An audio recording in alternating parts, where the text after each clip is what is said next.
ಆಡಳಿತ ಮತ್ತು ಪ್ರತಿಪಕ್ಷಗಳ ನಡುವೆ ಗದ್ದಲ ವಾಕ್ಸಮರಕ್ಕೆ ಸಂಸತ್ ಮೊದಲ ದಿನದ ಕಲಾಪ ಸಾಕ್ಷಿಯಾಯಿತು. ಮೊದಲ ದಿನವೇ ಅದಾನಿ ವಿರುದ್ಧ ಆರೋಪ ವಿಚಾರ ಪ್ರಸ್ತಾಪವಾಯಿತು. ಮಣಿಪುರ ಗಲಭೆ ವಿಚಾರ ಕೂಡಲೇ ಸದನದಲ್ಲಿ ಇವತ್ತು ಸಾಕಷ್ಟು ಸದ್ದು ಮಾಡಿತು. ಈ ಕುರಿತ ರಿಪೋರ್ಟ್ ನಿಮ್ಮ ಮುಂದೆ.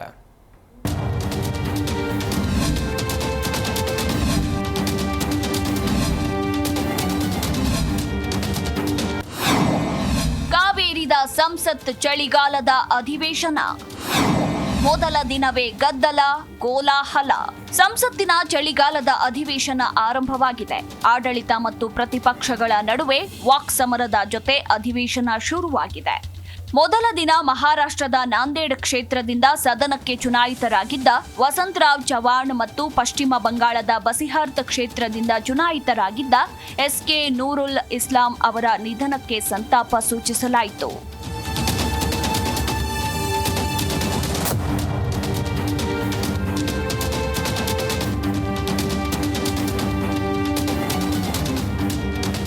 ಮೃತಪಟ್ಟ ಗಣ್ಯರಿಗೆ ಸಂತಾಪ ಸೂಚಿಸಿದ ಬಳಿಕ ವಿಪಕ್ಷಗಳು ವಕ್ಫ್ ಮಂಡಳಿ ವಿವಾದ, ಮಣಿಪುರ ಗಲಭೆ ಮತ್ತು ಉದ್ಯಮಿ ಗೌತಮ್ ಅದಾನಿ ಕುರಿತು ಚರ್ಚೆಗೆ ಆಗ್ರಹಿಸಿದ್ವು.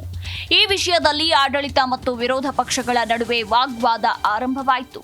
ಗದ್ದಲದ ನಡುವೆ ಕೇಂದ್ರ ಸರ್ಕಾರ ಒಂದು ದೇಶ ಒಂದು ಚುನಾವಣೆ, ಬ್ಯಾಂಕಿಂಗ್ ಮಸೂದೆ ಮತ್ತು ರೈಲ್ವೆ ವಿಧೇಯಕ ತಿದ್ದುಪಡಿ ಮಸೂದೆ, ವಕ್ಫ್ ಮಂಡಳಿ ಮಸೂದೆ ಮತ್ತು ಪ್ರಕೃತಿ ವಿಕೋಪ ನಿರ್ವಹಣೆ ಮಸೂದೆಗಳನ್ನು ಮಂಡಿಸಲು ಮುಂದಾಗಿತ್ತು.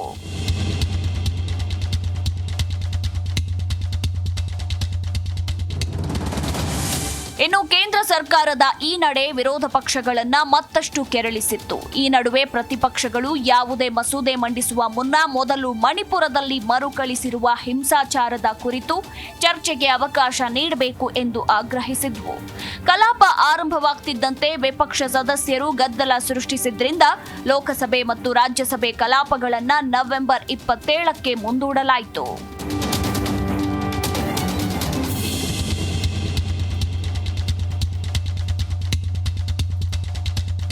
ಇನ್ನು ರಾಜ್ಯಸಭೆ ಚಳಿಗಾಲದ ಅಧಿವೇಶನದ ಕಲಾಪದಲ್ಲಿ ಮೊದಲ ದಿನವೇ ಕನ್ನಡಿಗ ವಿ ಸೋಮಣ್ಣ ಮಾತನಾಡಿದರು.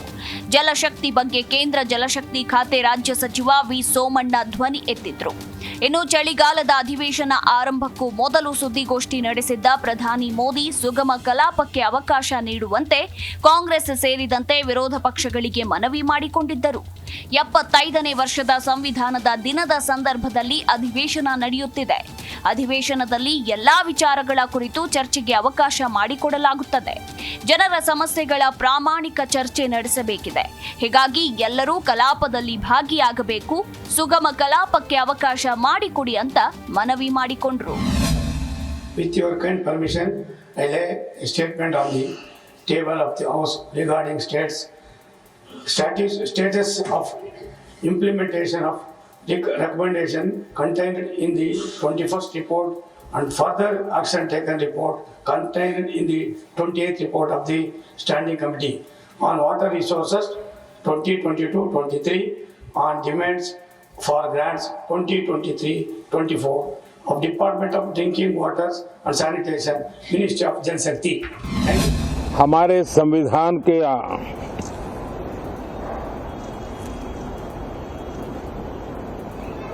75 साल की यात्रा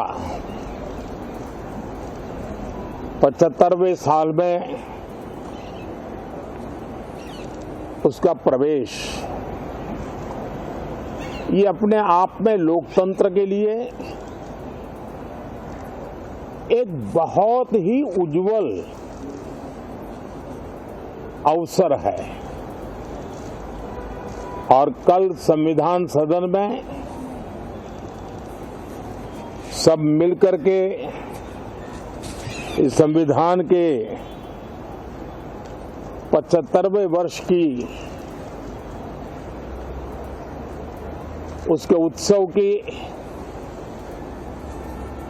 मिलकर के शुरुआत करेंगे। ಒಟ್ಟಲ್ಲಿ ಸಂಸತ್ತಿನ ಚಳಿಗಾಲದ ಮೊದಲ ದಿನದ ಅಧಿವೇಶನ ಗದ್ದಲ ಗಲಾಟೆ ನುಂಗಿ ಹಾಕಿತ್ತು.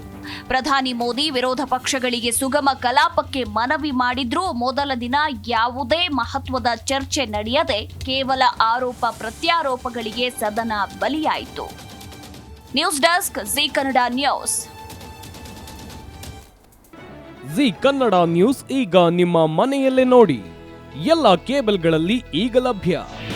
ನಿಮ್ಮ ನೆಚ್ಚಿನ ಜಿ ಕನ್ನಡ ನ್ಯೂಸ್ ಈಗ ಸನ್ ಡೈರೆಕ್ಟ್ ನಲ್ಲಿ number 292, Tata play number 1664, Jio TV number 1334, NXT digital number 30, in cable number 30, city networks 51, U digital number 162, GTPL number 17, Rockline telecommunications number 42, Shri Basaveshwara cable number 168, rural cable network 60, Vinayaka digital 57, Abhishek cable 821, city channel 53, Siddeshwara cable network 57, V4 digital Infotech 628, Surya digital networks 53, Gajanan digital number 836, Malnad Infotech private limited number 56, Metrocast number 830, Victory digital number 167ರಲ್ಲಿ ನೋಡಿ ಆನಂದಿಸಿ.